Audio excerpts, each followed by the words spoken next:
혹시 이런 생각 해보신 적 있으신가요? 만약 내 아내가 나보다 먼저 세상을 떠난다면 그때 나는 어떻게 살아갈까? 오늘 이야기는 조금 무겁지만 누구나 언젠가 마주하게 될 현실입니다. 특히 남편이라면 반드시 한 번쯤 생각해 봐야 할 이야기죠. 한 일본 남성의 짧은 영상이 있습니다. 제목은 이렇습니다. 마침내 아내가 죽었다. 나는 자유다. 단 6분짜리 영상이었지만 조회수가 1,000만 회에 육박했습니다. 처음엔 많은 사람들이 웃었습니다. 결혼 생활에 지친 남편의 솔직한 심정이라고 생각했죠. 하지만 영상이 끝나자 대부분의 시청자들이 울었습니다. 왜일까요? 남자는 말했습니다. 아내가 떠나면 자유로워질 줄 알았는데 그게 아니었다. 그는 혼자서 라면을 끓이고 조용한 부엌에서 멍하니 앉아 있었습니다. 그는 말합니다. 아내가 있을 땐 불편했는데 이제는 조용한 게 너무 고통스럽다. 사람들은 그 말을 듣고 한동안 화면을 끄지 못했습니다. 댓글에는 이런 말이 많았습니다. 중반부부터 눈물이 멈추지 않았다. 지금 내 아내에게 더 잘해야겠다고 다짐했다. 우리나라에서도 비슷한 이야기가 있습니다. 포항에 사는 70살 김철수 어르신의 이야기입니다.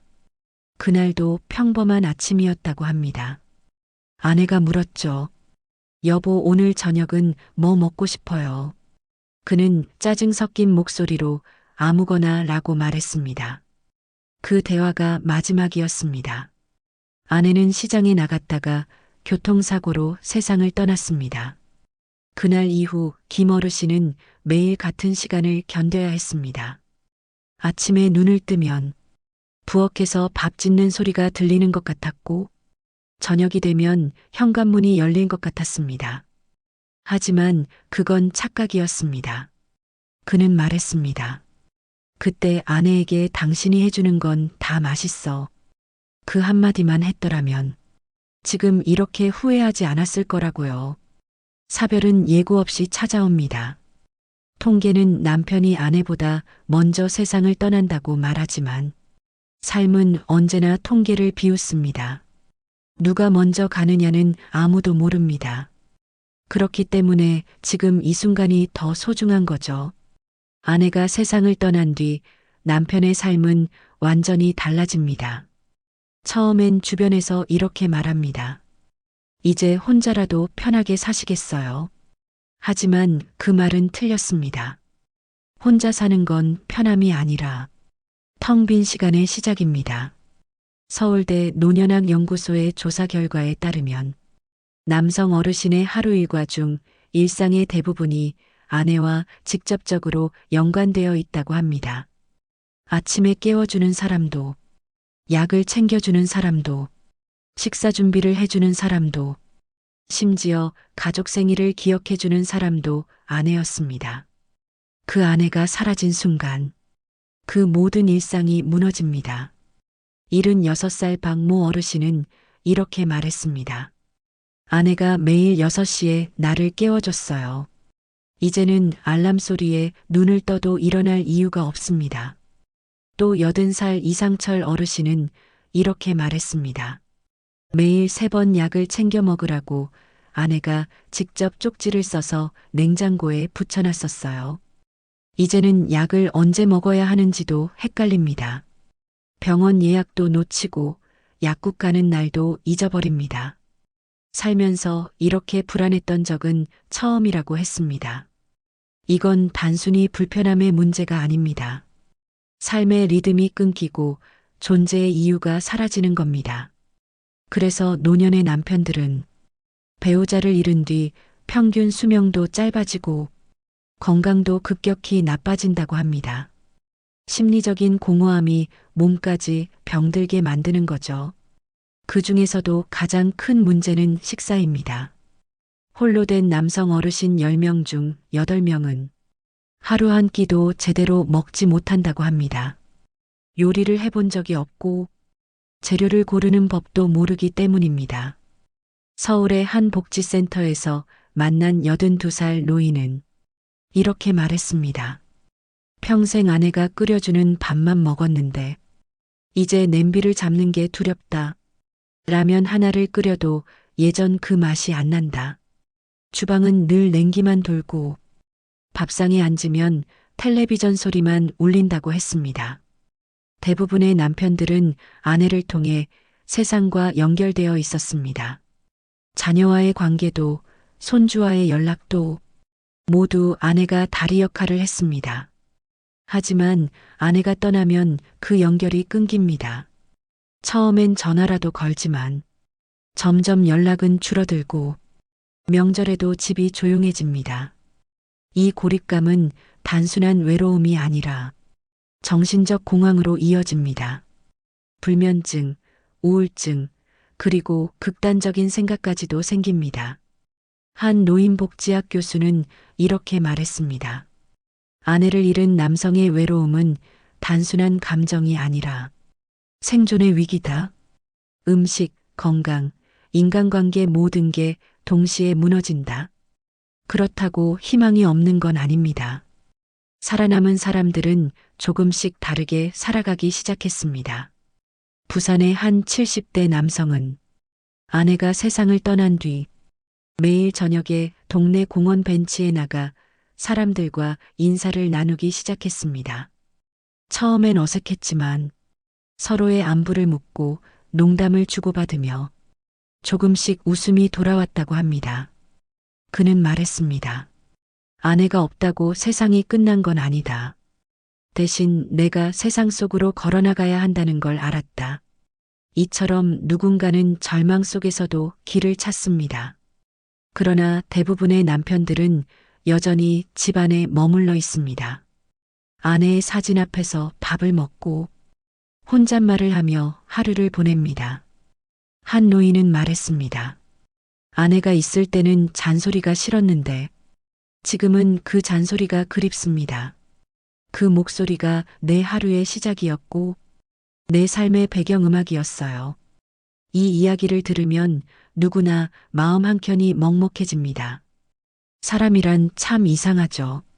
곁에 있을 땐 귀찮고 떠난 뒤에야 그 존재의 크기를 깨닫습니다. 아내를 먼저 떠나보낸 남편들의 이야기는 결국 혼자 남는 법을 배워야 한다는 교훈을 줍니다. 하지만 그것이 단순히 살아남는 법이 아니라 내 인생을 다시 세우는 연습이라는 걸 알게 됩니다. 지금도 수많은 남편들이 이렇게 말합니다. 그땐 몰랐습니다. 아내가 나를 얼마나 지탱해주고 있었는지. 그래서 우리는 이 이야기를 들어야 합니다. 지금 아내가 곁에 있는 분이라면 그 존재의 의미를 다시 생각해야 합니다. 그리고 언젠가 혼자 남게 될 나를 위해 조금씩 준비해야 합니다. 오늘 이야기는 그 준비의 첫걸음입니다. 다음 영상에서는 아내를 잃은 뒤에도 다시 삶을 일으킨 남편들의 변화와 홀로서기의 구체적인 방법을 이야기하려 합니다. 그들은 어떻게 슬픔을 견디고 어떤 습관으로 다시 일어섰을까요? 그 이야기는 다음 편에서 이어집니다. 지난 이야기에서 우리는 아내를 먼저 떠나보낸 남편들의 현실을 봤습니다. 밥 한 숟가락에도 눈물이 고이고 라디오 소리 하나에도 가슴이 저려오는 외로움. 그 외로움이 얼마나 깊은지 경험하지 않으면 알 수 없는 이야기였습니다. 오늘은 그 이야기를 조금 더 이어가 보려 합니다. 이제는 어떻게 그 외로움 속에서 살아남을 것인지, 그리고 어떻게 다시 내 삶을 일으켜 세울 수 있을지를 이야기해 보겠습니다. 첫 번째는 일상의 복원을 시작하는 겁니다. 아내가 없다고 해서 내 인생이 멈출 이유는 없습니다.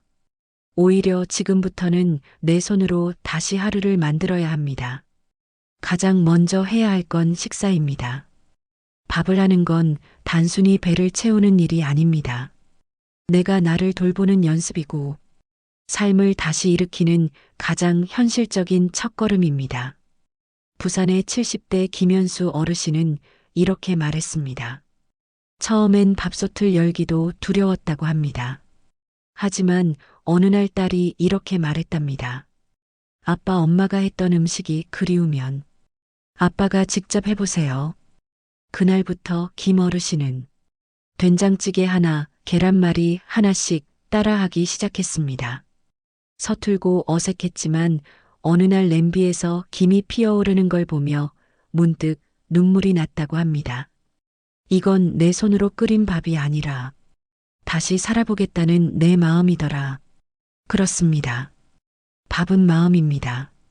스스로를 위해 밥을 짓는 건 다시 세상과 이어지는 첫 번째 다리입니다. 두 번째는 사람과의 연결을 회복하는 겁니다. 혼자 있는 시간이 길어질수록 사람은 점점 안으로만 들어가게 됩니다. 처음엔 괜찮지만 시간이 지나면 말수가 줄고 눈빛이 어두워집니다. 그래서 꼭 필요한 게 관계의 끈을 다시 잇는 일입니다. 서울 강동구의 이정복 어르신은 아내를 떠나보내고 난 뒤 매일 교회 앞마당을 산책했다고 합니다. 처음엔 아무 말도 하지 않았지만 몇 주 후 같은 시간에 늘 보이던 한 아주머니가 먼저 인사를 건넸습니다. 그 짧은 인사 하나가 마음의 문을 열었다고 합니다. 이후 이 어르신은 교회 봉사 모임에 참여했고 지금은 주 2회 도시락 배달 봉사를 하며 사람들과 대화를 나누고 웃는다고 했습니다. 그는 말합니다. 나는 누군가에게 도움을 받는 사람이 아니라 이제는 누군가를 도와주는 사람이 됐습니다. 그때부터 외로움이 조금씩 작아졌어요. 그렇습니다. 관계의 회복은 거창한 게 아닙니다. 인사 한마디, 전화 한 통으로 시작됩니다. 사람이 사람을 살립니다. 세 번째는 몸의 돌봄입니다. 몸은 마음을 따라가지만 마음은 몸이 버텨야 따라옵니다. 그래서 반드시 해야 할 게 있습니다. 매일 일정한 시간에 산책하기, 햇빛을 보는 것, 이 단순한 습관이 놀라운 힘을 줍니다. 전북 정읍의 80살 송정우 어르신은 아내를 떠나보낸 뒤 2달 동안 집 밖으로 나가지 않았다고 합니다. 그런데 동네 약국 주인이 이렇게 말했답니다. 어르신 매일 약 받으러 오시잖아요. 그 대신 하루에 15분만이라도 햇빛을 보세요. 그 말에 용기를 내서 매일 오후에 골목을 걸었습니다. 처음엔 5분이 전부였지만 지금은 1시간씩 걸으며 동네 어르신들과 안부를 묻습니다. 햇빛이 내 마음을 말려줬어요. 그분은 웃으며 이렇게 말했습니다. 네 번째는 삶의 의미를 다시 세우는 겁니다. 아내가 내 삶의 전부였던 분일수록 그 빈자리는 너무 큽니다. 하지만 인생은 여전히 남아 있습니다. 그 빈자리를 새로운 의미로 채우는 연습이 필요합니다. 누군가는 일기를 쓰기 시작했고, 누군가는 손주에게 편지를 쓰기 시작했습니다. 또 어떤 분은 오래된 기타를 다시 꺼내 들었고, 어떤 분은 마을 도서관에서 책을 읽기 시작했습니다. 전문가들은 말합니다. 상실을 이겨내는 힘은 거창한 것이 아니라 작은 일상에서 의미를 다시 찾는 힘이라고요. 나를 위로해줄 사람을 찾기 전에 내가 내 삶에 남아있는 이유를 찾아야 합니다. 그게 살아남는 법이고 또다시 웃게 되는 길입니다. 마지막으로 중요한 건 내가 내 인생의 주인으로 돌아오는 겁니다. 그동안 우리는 가족이라는 이름 아래 누군가를 위해 살아왔습니다. 남편으로, 아버지로, 가장으로. 하지만 이제는 나를 위해 살아야 합니다. 아내가 떠나면서 남긴 마지막 선물은 아마도 이제 당신 인생을 사세요라는 말일지도 모릅니다. 부산의 박노인 어르신은 이렇게 말했습니다. 아내가 떠나고 난 뒤 나는 세상이 끝난 줄 알았어요. 그런데 어느 날 아내 사진 앞에서 이렇게 중얼거렸죠. 당신이 없다고 내가 멈추면 그건 당신이 원한 인생이 아닐 거야. 그때부터 하루를 다시 시작했어요. 그 말이 참 가슴에 남습니다. 사랑하는 사람을 잃은 슬픔은 사라지지 않습니다. 다만 그 슬픔을 품고도 살아갈 수 있는 힘이 생기는 겁니다. 이제 우리가 해야 할 건 단 한 가지입니다. 잃은 것을 세는 대신 남은 것들을 세어보는 일입니다. 아직 나에게는 숨쉴 하루가 있고 하루 3번의 햇살이 있고 그리워할 기억이 있습니다. 그 기억이 바로 우리 인생의 버팀목입니다. 오늘 이야기가 누군가에게는 조용한 위로가 되었으면 좋겠습니다. 그리고 또 누군가에게는 다시 일어나야겠다는 마음의 불씨가 되었으면 합니다. 혹시 지금 이 영상을 보고 계신 분들 중에 혼자가 된 분이 계신가요? 그렇다면 당신은 결코 혼자가 아닙니다. 같은 아픔을 겪고 있는 사람들이 당신 곁에도 있습니다. 지금 이 순간에도 다시 밥을 짓고 다시 사람을 만나고 다시 하루를 시작하는 사람들이 있습니다. 그들의 용기가 바로 우리의 희망입니다. 오늘 영상이 마음에 와 닿으셨다면 구독과 좋아요 꼭 눌러주시고 여러분의 생각을 댓글로 남겨주세요. 혹시 비슷한 경험이 있거나 지금 혼자 계신 분이라면 그 이야기가 다른 누군가에게 큰 힘이 될 겁니다.